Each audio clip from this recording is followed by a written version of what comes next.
Good morning to all of you. Myself Arsa Patak from Alpanta National School. So in our previous video we learned about lesson number 9. ए भाई जरा देख के चलो. ठीक है, तो हमने हमारे पिछले वीडियो में ये चैप्टर सुना था, राइट? अगर आपको याद होगा तो राघव और गौरव की बातें थी जिसने एक दूसरे को जिसने धक्का मारा था. ठीक है, बाद में उसे एहसास भी हुआ कि उसने जो गलती की थी उसने उसकी क्षमा भी मांगी, सॉरी भी मांगा और उसका जो फ्रेंड था उसने उसे माफ़ कर दिया. ठीक है, तो आगे हम इस वीडियो में देखने वाले हैं उस चैप्टर का लेसन नंबर 9 के अभ्यास. ठीक है, तो आइए देखते हैं. सबसे पहले आप देख सकते हो यहाँ पे शब्द के अर्थ हैं, मतलब कि शब्दार्थ. ओके, तो फर्स्ट नंबर है जो आप देख सकते हो शर्म. शर्म इट मीन्स लज्जा. जैसे हिंदी में हम अनुधर वर्ड में कहेंगे तो लज्जा, इंग्लिश में कहेंगे तो शेम. जैसे आप कहते हैं ना शेम ऑन यू, कि मुझे तुम पे शर्म आ रही है, राइट? तो शर्म, लज्जा, शेम. नेक्स्ट है क्षमा करना. क्षमा करना का मतलब होता है माफ़ करना. फॉरगिव, टू फॉरगिव, कि मैंने तुम्हें माफ़ किया या मैं तुम्हारी गलतियों को भूल गया. अब उसके नीचे आप देख सकते हो मुहावरे. तो ये मुहावरों का मतलब होता है कि आप थोड़ी सी बात में, यानी कम शब्दों में बहुत बड़ी बात कह जाते हैं कभी कभी. ठीक है, टोंट मारना, कभी कभी हम टोंट मारने के लिए भी मुहावरे का उपयोग करते हैं. तो कम शब्दों में बड़ी बात कह जाना जिसे मुहावरा कहते हैं. तो आइए देखते हैं यहाँ पे कौन कौन सा मुहावरा है. तो हवा से बातें करना, सबसे पहला है हवा से बातें करना. उसका मतलब होता है बहुत तेज दौड़ना. हवा से बातें करने का मतलब ये नहीं कि वो रियल में हवा से बातें कर रहा है. उसका मतलब होता है तेज दौड़ना, भागना. सेकंड नंबर पे हंसी उड़ाना. हंसी उड़ाने का मतलब होता है किसी का मजाक बनाना, किसी के ऊपर हंसना. नंबर 3 अगर मगर करना. अब अगर मगर करने का मतलब होता है टाल मटोल करना, है ना, आर्ग्यू करना. अगर मगर करना, टाल मटोल करना या आर्ग्यू करना. उसके नीचे हम देखेंगे प्रश्नों के उत्तर हैं. प्रश्न यहाँ पे मौखिक रूप से प्रश्न दिए हुए हैं और नीचे है लिखित रूप से, मतलब कि पहले मौखिक आपको ओरली करना है, उसके बाद आपको लिखित करना है. तो ओरली में हम देखेंगे नंबर 1 है राघव गौरव को क्यों गिराना चाहता था. तो जो राघव था वो बहुत शरारती था. ठीक है, तो उसने उसने अपने सारे फ्रेंड्स के साथ मिलकर गौरव को गिराने की प्लानिंग की. ठीक है, तो राघव गौरव को क्यों गिराना चाहता था? क्योंकि उसे उस काम में मज़ा आता था. उसे किसी को हैरान करने में, किसी को परेशान करने में बहुत ज़्यादा ही मज़ा आता था, बहुत ज़्यादा खुशी मिलती थी, इसलिए वो उसे गिराना चाहता था. नंबर 2 है गौरव के गिरने पर राघव ने क्या कहा.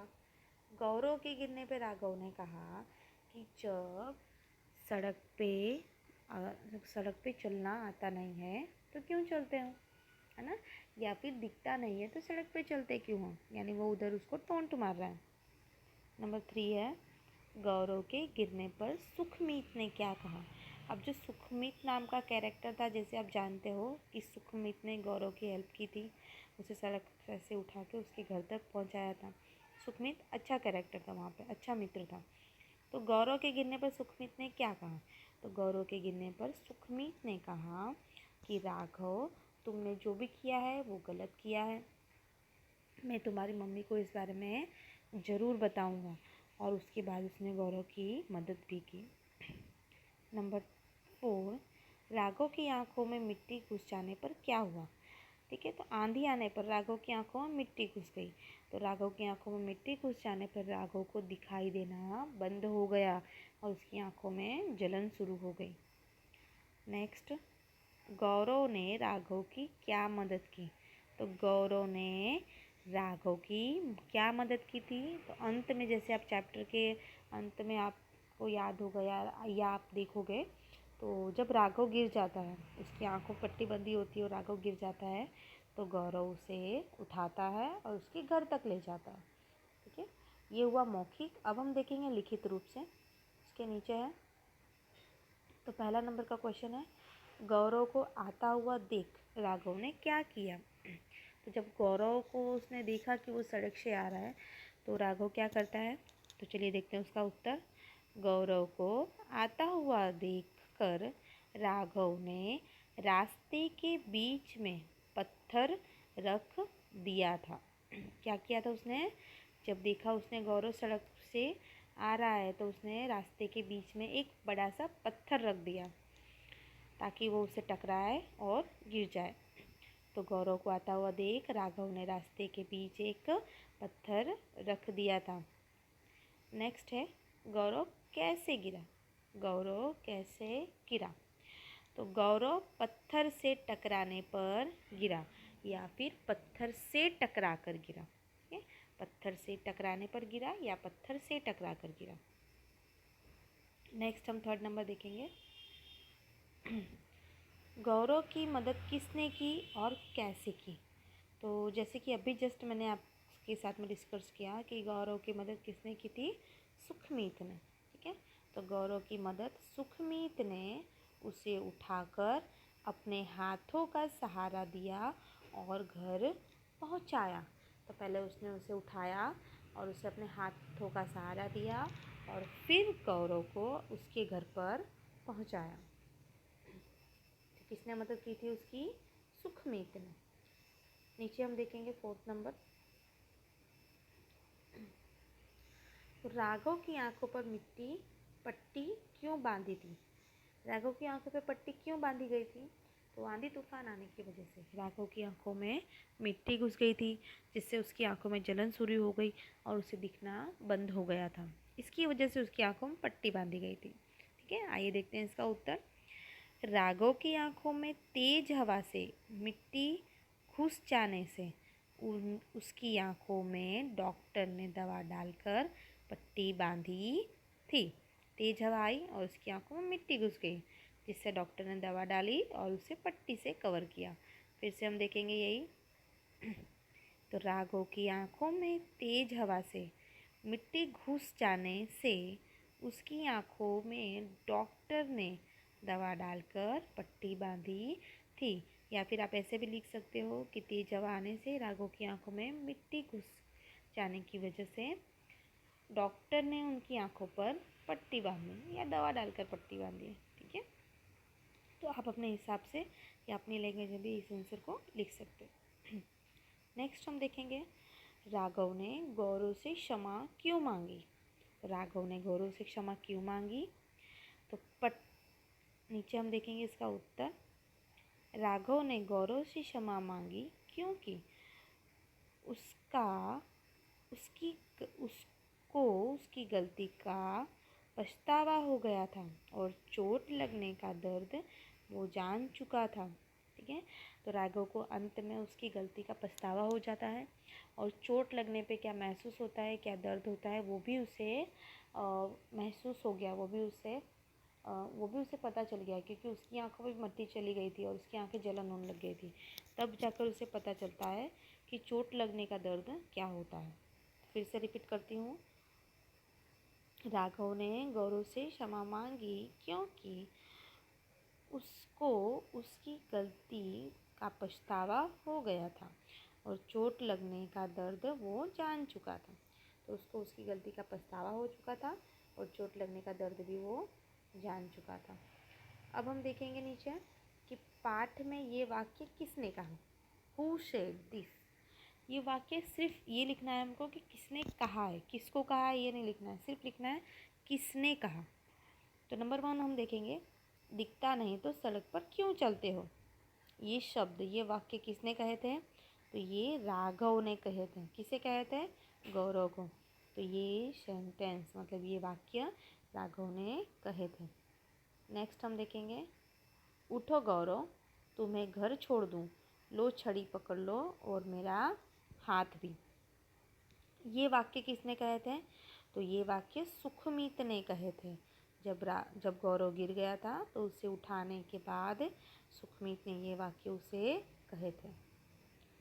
नेक्स्ट नंबर, रुको मैं उठाता हूँ, कहीं चोट तो नहीं लगी। ये किसने कहा था? तो ये गौरव ने राघव को कहा था, जब राघव की आंखों पे पट्टी बंधी थी और वो उसके घर आया था और अचानक से ठोकर खाकर वो नीचे गिर जाता है। तब गौरव उसे उठाते वक्त ये वाक्य उसे कहता है। नंबर 3 है, वाक्य पूर्ण करो। It means fill in the blank, complete the sentence. Okay, start करते हैं। तुम्हें चोट लगी है, डैश लगानी होगी। मैंने यहाँ पे ऑलरेडी लिख के रखा है आंसर। तुम्हें चोट लगी है, क्या लगानी होगी? तो दवा लगानी होगी, दवा लगानी होगी। सेकंड नंबर, उधर डैश को देखो, खाली डैश आ रही है। ठीक है, अब यहाँ पे क्या आएगा कि उधर आसमान को देखो, काली आंधी आ रही है। तो पहले ब्लैंक में आसमान, दूसरे में आंधी। पहले ब्लैंक में आसमान, दूसरे में आंधी। नंबर 3, मेरी आँखों में कितनी, क्या चली जाती है उसकी आँखों में? मिट्टी भर गई है। क्या भर गई है उसकी आँखों में? राघव की आँखों में मिट्टी भर जाती है। तो मेरी आँखों में कितनी मिट्टी भर गई है। नेक्स्ट, आज मेरी आँखों पर पट्टी, आज मेरी आँखों पर पट्टी बंधी है।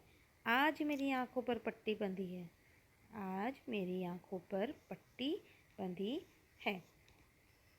नेक्स्ट हम देखेंगे, मुझे डैश कर दो, मैं तुम्हें कभी तंग नहीं करूँगा। तो क्या करने को कह रहा था वो? तो मुझे क्षमा कर दो। क्या करने को कर रहा था वो? क्षमा करने को कह रहा था। तो मुझे क्षमा कर दो, मैं तुम्हें कभी तंग नहीं करूँगा। तो यहाँ पे हमारी खाली जगह पूरी होती है। फिर से एक बार हम रिपीट करते हैं साथ में। तुम्हें चोट लगी है, दवा लगानी होगी। नेक्स्ट, उधर आसमान को देखो, काली आंधी आ रही है। क्या आ रही है? काली आंधी।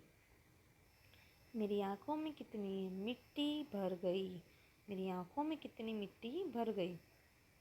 नेक्स्ट, आज मेरी आँखों पर पट्टी बंधी है, आज मेरी आँखों पर पट्टी बंधी है।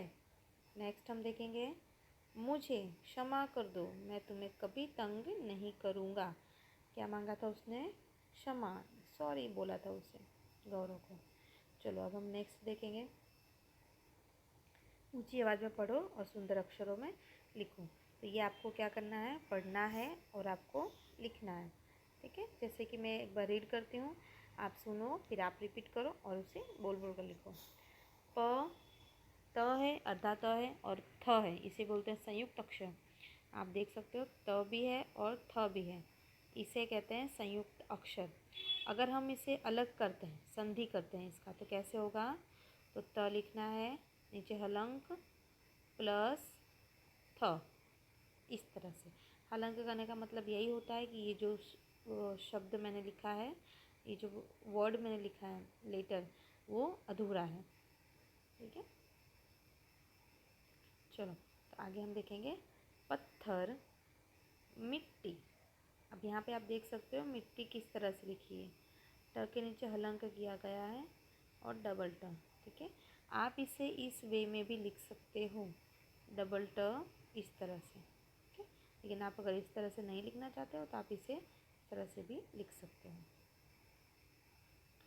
नेक्स्ट, तूफान, पट्टी, जल्दी, आंधी, क्षमा, तमाशा। ठीक है, नीचे हम देखेंगे जो मैचिंग है यहाँ पे पुल्लिंग स्त्रीलिंग की। स्त्रीलिंग इट मीन्स फीमेल से मेल शब्दों को आपको जोड़ना है। मैंने ऑलरेडी यहाँ पे किया हुआ है। जैसे माँ है तो माँ का मेल वर्जन होगा पिता।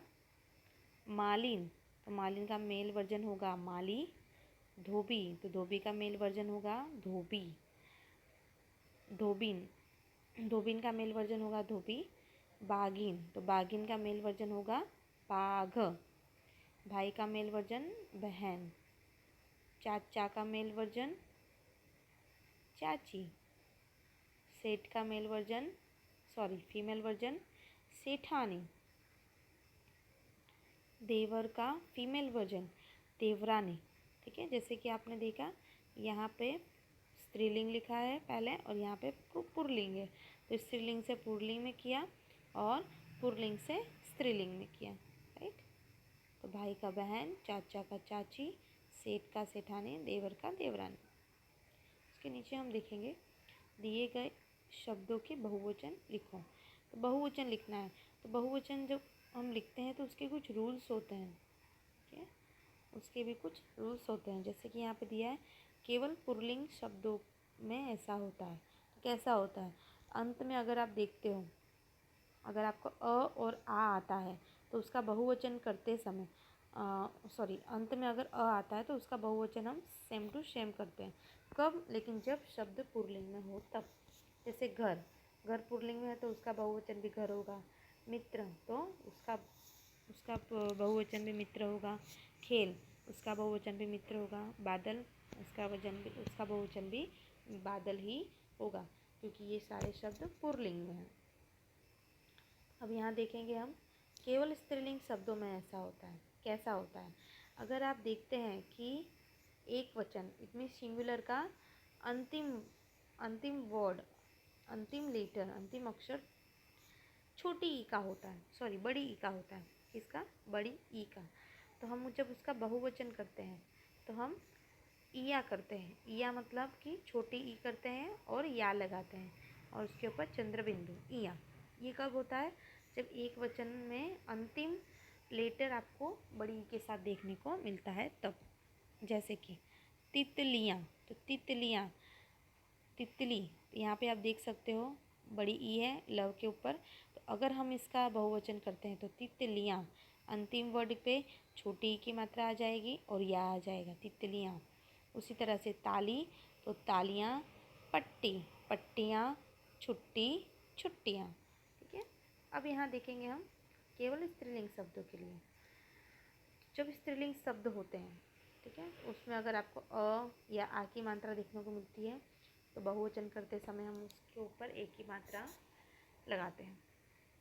जैसे सड़क, सड़कें। आँख, आँखें। दुकान, दुकानें। आवाज़, आवाज़ें। ये कब होता है? जब शब्द स्त्रीलिंग में हो तब। आइए हम नीचे देखते हैं इसके। पढ़ो और समझो। यहाँ पे आप देख सकते हो कुछ संधि है, ठीक है। तो चलिए पहले हम देखते हैं कि ये है क्या। सबल, ये एक पूरा वर्ड है, सबल। तो सबल को अगर हम अलग करते हैं तो स प्लस ब, स प्लस बल, स प्लस बल। इसका मतलब क्या होता है? बलवान। इसका मतलब क्या होता है? बलवान। अब नीचे आप देखोगे निर्बल, निर्बल, तो निर्बल को अगर हम अलग करेंगे तो नीर प्लस बल, नीर प्लस बल, जिसका मीनिंग होता है बलहीन, जिसमें बल ना हो, जिसमें शक्ति ना हो। उसके नीचे हम देखेंगे दुर्बल, तो दूर प्लस बल, दूर प्लस बल, जिसका मतलब होता है कमज़ोर। तो फ्रेंड्स यहाँ पे जो भी आप देख रहे हो पहले वाला वर्ड, ठीक है, यहाँ से स, यहाँ से नीर, यहाँ से दूर, ठीक है। ये जो आपने पहले वाला वर्ड देखा स, नीर और दूर, इसे कहते हैं उपसर्ग। उपसर्ग, उपसर्ग का मतलब होता है कि शब्द के आगे वाले शब्द, शब्दांश, ठीक है। जैसे कोई शब्द है उसके आगे वाला जो शब्द बनता है उसे हम उपसर्ग कहते हैं। उप मतलब होता है प्रथम, प्रथम शब्द, ठीक है। तो ये होता है उपसर्ग, इसे कहते हैं उपसर्ग, जो शब्द के आगे लगाया जाता है। शब्द के शुरू में जुड़कर नए शब्द बनाने वाले शब्दांश को उपसर्ग कहते हैं। तो याद रखना है आपको, उपसर्ग मतलब क्या है? जो शब्दों के आगे जोड़ा जाता है, ठीक है।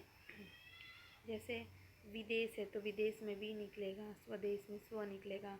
आइए हम देखते हैं उसके कुछ और उदाहरण। स्व प्लस तंत्र, स्व प्लस तंत्र, स्व प्लस देश, स्व प्लस सु प्लस लेख, पर प्लस तंत्र, पर प्लस देश, स प्लस जल, ठीक है। तो यहाँ पर आपने देखा होगा, फिर से मैं आपको बताती हूँ कि स्व प्लस तंत्र है तो स्वतंत्र, स्व प्लस देश तो स्वदेश, सु प्लस लेख तो सुलेख, पर प्लस तंत्र तो परतंत्र, पर प्लस देश तो परदेश, स प्लस जल तो सजल। अब यहाँ पे आपको जो भी स्टार्टिंग में वर्ड देखने को मिल रहा है, जो भी स्टार्टिंग के शब्द और लेटर्स हैं, ये हैं उपसर्ग। क्या है ये? उपसर्ग, ठीक है। इनको जोड़ने से, इनको जोड़कर, ठीक है, इनके अंदर ही शब्दों को जोड़कर जो ये नए शब्द बने हैं उसे ही कहते हैं उपसर्ग। तो आगे के जो आप देख सकते हो यहाँ पे शब्दांश निकले, यही है उपसर्ग, ठीक है। उसके नीचे हम देखेंगे क्रिया। क्रिया इट मीन्स व्हाट? तो क्रिया इट मीन्स वर्ब। वर्ब मतलब जो भी हम काम करते हैं, वर्क करते हैं, ठीक है, वर्क जो भी हम करते हैं उसे कहते हैं वर्ब, जिसे हम डूइंग वर्ड भी बोलते हैं। क्या बोलते हैं? Doing word. डूइंग मतलब करना, ठीक है, जो भी आप कर रहे हो, खा रहे हो, पी रहे हो, लिख रहे हो, पढ़ रहे हो, गा रहे हो, ये सब एक वर्ब है, जिसे हिंदी में क्रिया कहते हैं। हिंदी में क्या कहते हैं? क्रिया। जैसे यहाँ पे एग्जाम्पल दिया हुआ है, बच्चे फुटबॉल खेल रहे हैं। तो बच्चे क्या कर रहे हैं? खेल रहे हैं। तो यहाँ पे खेलना क्रिया निकली है, यानी खेल रहे हैं। क्या कर रहे हैं? खेल रहे हैं, खेलना। माँ अखबार पढ़ रही है। तो यहाँ पे माँ क्या कर रही है? पढ़ रही है। कौन सा कार्य कर रही है? तो पढ़ने का कार्य कर रही है। नाना जी कहानी सुना रहे हैं। तो सुनाना। नाना क्या कर रहे हैं? कहानी को सुना रहे हैं। कौन सा काम कर रहे हैं? सुनाने का। वही होता है हमारा क्रिया, वर्ब। तो जो शब्द हमें काम करने के बारे में बताते हैं उसे एक क्रिया कहते हैं। क्रिया एक मीन्स, फिर से मैं आपको बता देती हूँ क्रिया क्या है। एक तरह से एक वर्ब है। खाना, पीना, उठना, बैठना, गाना, सोना, ये सब क्रिया है, ठीक है। इसके बारे में हम कभी किसी वीडियो में फुल ऑफ डिस्कशन करेंगे, जिससे आपको अच्छी तरह से इसकी जानकारी हो सके। तो यहाँ पे हमारा चैप्टर नंबर 9 ख़त्म होता है, ठीक है। आपको ये टेक्स्ट बुक में जितने भी आंसर है, जितने भी क्वेश्चन आंसर है, और ये जो भी एक्टिविटीज़ है आपको कंप्लीट करना है टेक्स्ट बुक के अंदर, और चैप्टर को रीड करना है अच्छे से, ठीक है। और जो भी हार्ड वर्ड्स से अगर आपको ना आए तो आप अपने टेक्स्ट बुक में से नोटबुक में लिखकर उसे रिपीट कर सकते हैं। और फिर भी आपको कोई क्वेरी आती है तो आप मुझे कॉल या मैसेज करके डिस्कशन कर सकते हैं। ओके।